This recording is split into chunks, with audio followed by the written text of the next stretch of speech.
दोस्तों नमस्कार, मैं हूं विनीता यादव और आप देख रहे हैं न्यूज नशा आदत हर खबर की। और खबर ऐसी है जिसको देखकर आप हैरान हो जाएंगे। डॉलर का डांस और रुपया का पतन। किसके हाथ में है इस वक्त देश की अर्थव्यवस्था?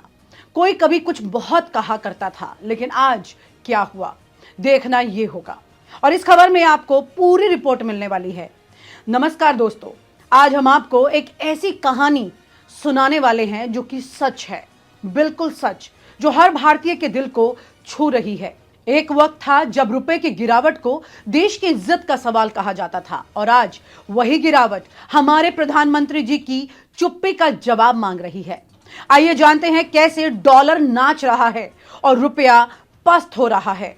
लगातार आपके सामने आंकड़े आ रहे हैं, लेकिन आप यहां पर जुमलेबाजी में बिजी हैं। 2014 के बड़े बड़े वादों में चलते हैं। पिछले 2014 10 साल पहले चुनावी माहौल तो आपको याद होगा। मोदी जी कहते थे अगर दिल्ली की सरकार मजबूत हो तो रुपया भी मजबूत हो जाएगा। जिस प्रकार से डॉलर मजबूत होता जा रहा है, रुपया कमजोर होता जा रहा है, विश्व व्यापार में भारत टिक नहीं पाएगा। हमारे व्यापारी जो माल बाहर भेजते हैं, हमारे व्यापारी जो माल बाहर चलाते हैं, इस बोझ को सह नहीं पाएंगे। इवन भारत सरकार जो चीजें लाती है, भेजती है, उसको सहना मुश्किल हो जाएगा। और दिल्ली की सरकार जवाब नहीं दे रही है। तब $1 59.28 का था। मोदी जी ने इसे कांग्रेस की नाकामी बताया था। उन्होंने कहा था कि यह सरकार का फेलियर है और उसका यह सबसे बड़ा सबूत है। उन्होंने वादा किया, बस मुझे सत्ता दो, डॉलर को ऐसा सबक सिखाऊंगा कि वो नमो नमो करने लगेगा। देश को लगा वाह भाई, अब तो अच्छे दिन आ ही जाएंगे। और ऐसा करते हुए सत्ता पलट गई। आज 2025 की हकीकत क्या है, अब 2025 में देखते हैं। $1 85.91 का हो गया है। जी, जो कभी रुपया डॉलर को चुनौती देता था, आज वो घुटनों के बल आ गया है। कौन है जिम्मेदार? मोदी जी कह रहे हैं भाई साहब ये तो ग्लोबल परिस्थितियों का असर है। लेकिन 2014 में यही ग्लोबल परिस्थितियां कांग्रेस की गलती कैसे हो गई थी, और आज ये किस बात का वो हवाला दे रहे हैं? रुपए का पतन आंकड़ों की जुबानी समझते हैं। जरा देखिए आप, 2014 59.28, 2018 में $1 के सामने 68.53 रुपए, 2022 में 89.71, 2025 में 85.91। यानी कि पिछले 10 सालों में कभी भी परिस्थितियां ठीक ही नहीं हुई। मतलब 10 साल में रुपया 45% गिर गया। अब यह सवाल है कि क्या यही अच्छे दिन है? डॉलर मजबूत क्यों हो रहा है और रुपया इतना कमजोर क्यों हो रहा है? अब ये जान लेते हैं कि डॉलर तो राजा बन गया और रुपया नौकर क्यों बन गया। अमेरिकी डॉलर की ताकत। अमेरिका ने ब्याज दरें बढ़ाई, जिससे लोग डॉलर में निवेश करने लगे। कच्चे तेल की मार। भारत 80% कच्चा तेल आयात करता है। जब तेल महंगा होता है तो उसका असर सीधा रुपये पर पड़ता है। निर्यात में कमी। हमारा निर्यात कमजोर है और आयात ज्यादा हो रहा है। वैश्विक अनिश्चितता। रूस यूक्रेन युद्ध और वैश्विक मंदी ने आग में घी डालने का काम किया। सरकार की नीतियों की सच्चाई भी समझ लीजिए। 2014 में मोदी जी ने बड़े बड़े वादे कर दिए, जैसे कि मेक इन इंडिया। उम्मीद थी कि भारत मैन्युफैक्चरिंग हब बनेगा, और हकीकत चीन तो दूर, वियतनाम से भी मुकाबला नहीं कर पाए हम लोग। आत्मनिर्भर भारत कहा गया, भारत आत्मनिर्भर बनेगा, और हकीकत क्या है?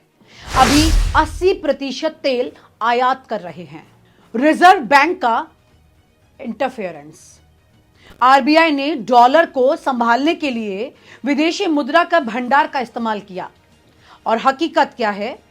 भंडार खत्म हो रहा है, लेकिन रुपए की गिरावट नहीं रुक रही है।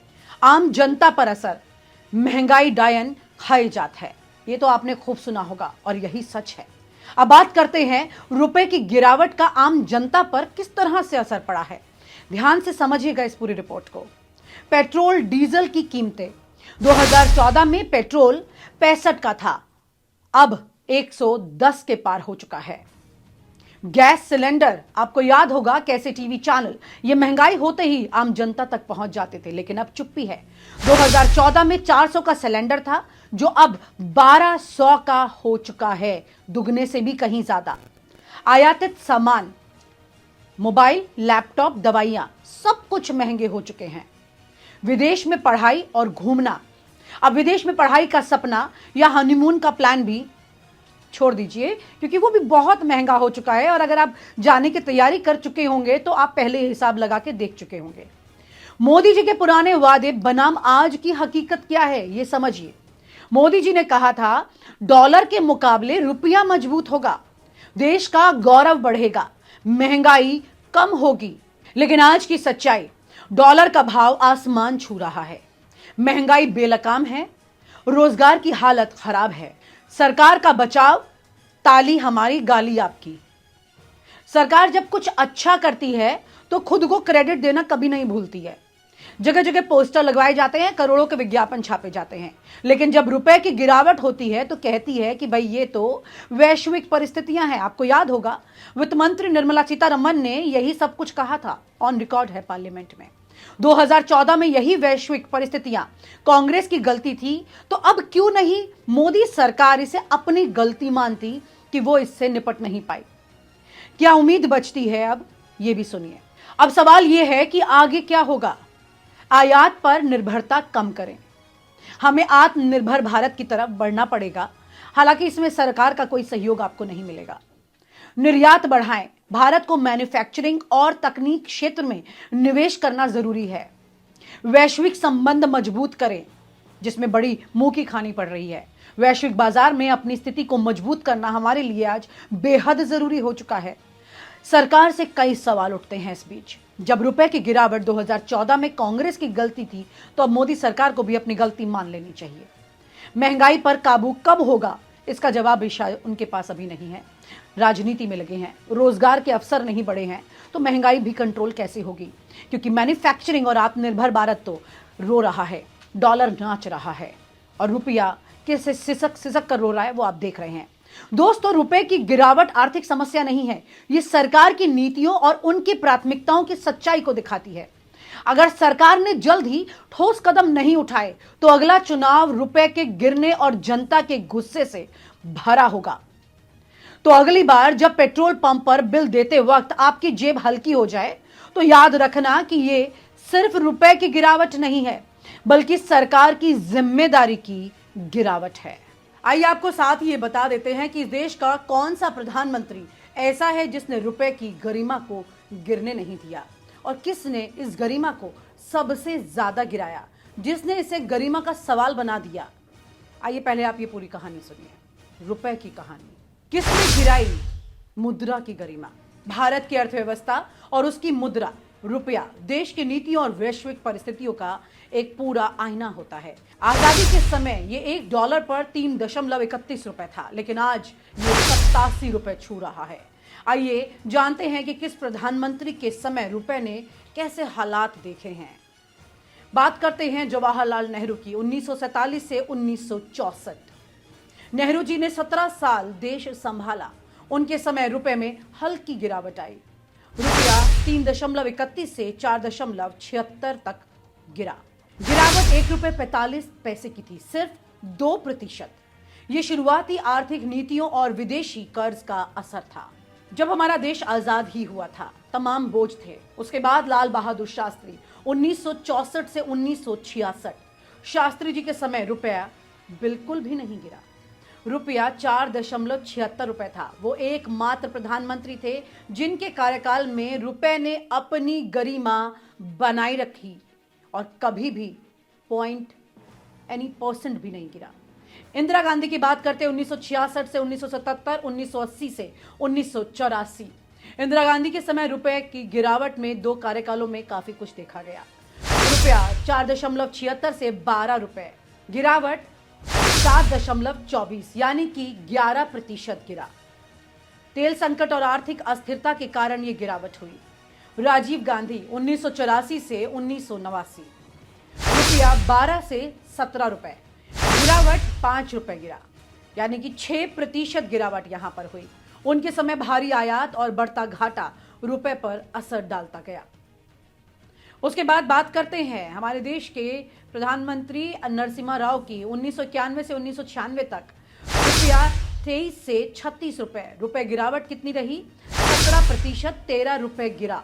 दरअसल देश उस वक्त आर्थिक संकट देख रहा था। 1991 के आर्थिक संकट और उदारीकरण ने रुपए को कमजोर कर दिया, लेकिन नरसिम्हा राव की पीठ इस मामले में कई बार थपथपाई गई। कैसे आर्थिक संकटों से उन्होंने देश को बाहर निकाला। और अब बात करते हैं अटल बिहारी वाजपेयी जी की। 1998 से 2004 रुपया 36 रुपए से 45 रुपए हुआ, गिरावट 9 रुपए की रही, 11%। पोखरण परीक्षण के बाद प्रतिबंधों और ग्लोबल इकोनॉमिक चुनौतियां जो थी उसका सीधा सीधा असर यहां देखने को मिला। अब बात करते हैं हमारे देश के सबसे बढ़िया अर्थशास्त्री पूर्व प्रधानमंत्री मनमोहन सिंह की। 2004 से 2014 मनमोहन सिंह ने शुरुआत में रुपए को संभाला, लेकिन यूपीए 2 में गिरावट तेज होती चली गई। रुपया 45 से 62 रुपए हुआ, गिरावट 17 रुपए यानी 20%। 2008 की वैश्विक मंदी और नीति की असफलताओं ने इसे बेहद कमजोर कर दिया।